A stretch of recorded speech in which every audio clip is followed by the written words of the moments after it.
tenemos la oportunidad de ahondar sobre el impacto de la presencia de grupos internacionales del narcotráfico en la región sur del continente y las disputas por el control de las rutas de tráfico de sustancias ilegales.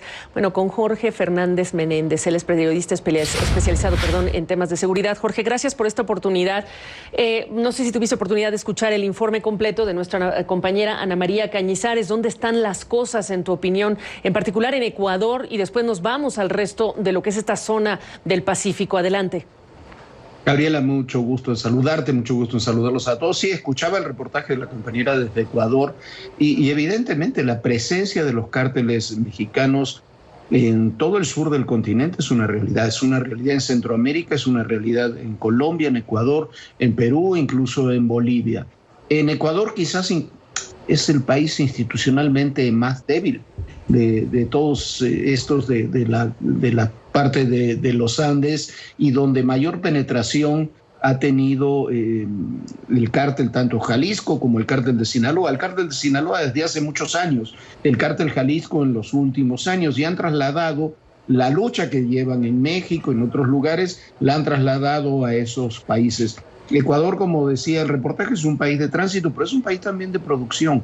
Ahí se produce droga y pasa la droga que viene de Perú, pasa droga que viene de Bolivia, que viene de distintos ámbitos. Me parece que en ese sentido también, a pesar de las grandes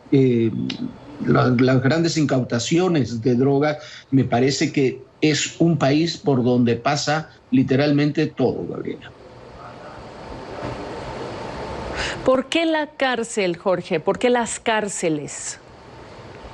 Mira, las cárceles, ¿por qué? Porque cuando no hay control es el ámbito de mayor seguridad para los cárteles.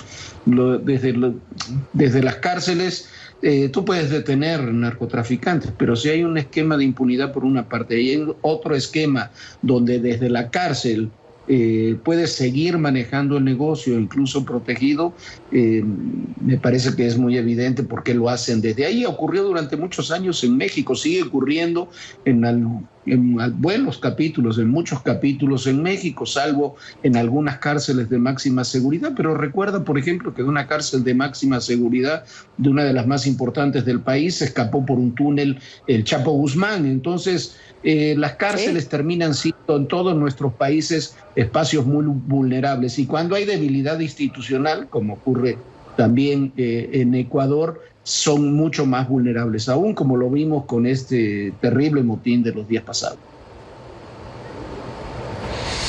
Con esta presencia y con estas pujas de poder entre estos grupos, preguntarte, Jorge, el tipo de directriz política, estrategia de colaboración entre países ausente, o si lo hay, ¿de qué tipo para detener esto que hemos visto? Mira, yo no sé cuál es el esquema que hay, por ejemplo, de colaboración con Ecuador. Tampoco veo que se haya establecido un esquema de colaboración muy estricto, por ejemplo, en los últimos 2-3 años con Colombia. Me parece que no se termina de comprender en México, Centro y Sudamérica que combatir el narcotráfico tiene que ser un esfuerzo que tiene que ser regional.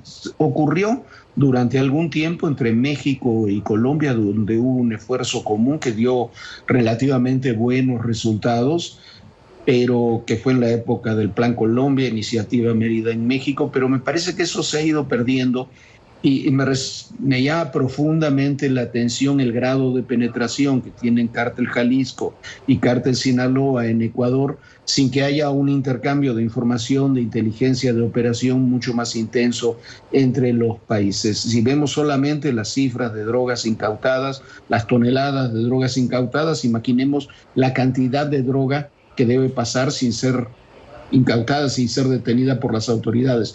Me parece que es un tema fundamental que se cruza también con las diferencias políticas que existen. Venezuela es uno de los grandes centros de exportación de droga, Colombia está teniendo problemas nuevamente, Ecuador tuvo un proceso electoral muy conflictivo, no hablemos de lo que ocurre en Perú o en Bolivia, que son los grandes productores de droga de la región. Claro. Pero el problema en todo Sudamérica es cada vez mayor, incluyendo Brasil y Argentina. ¿Qué esperarías tú que se aborde? Evidentemente mañana hay otras señales que se esperan de esta reunión de alto nivel en materia de seguridad y cooperación en México, Estados Unidos, claro, pero hablando de esa coordinación ya regional para detener esto que hemos visto no solo en las cárceles, sino esa penetración de la que estás hablando, Jorge, ¿qué esperarías que pasara o del que se abordara o la manera en la que se aborde, si es que se aborda en una reunión como la de mañana? Mira, la reunión de mañana creo que es muy importante, pero siendo muy importante la reunión de mañana aquí en México, habrá que ver cuáles son los resultados más allá de los buenos dichos diplomáticos, que siempre sabemos que eso cómo ocurre, pero más allá de eso, lo cierto es que hay posiciones muy encontradas en el tema de seguridad entre Estados Unidos y México.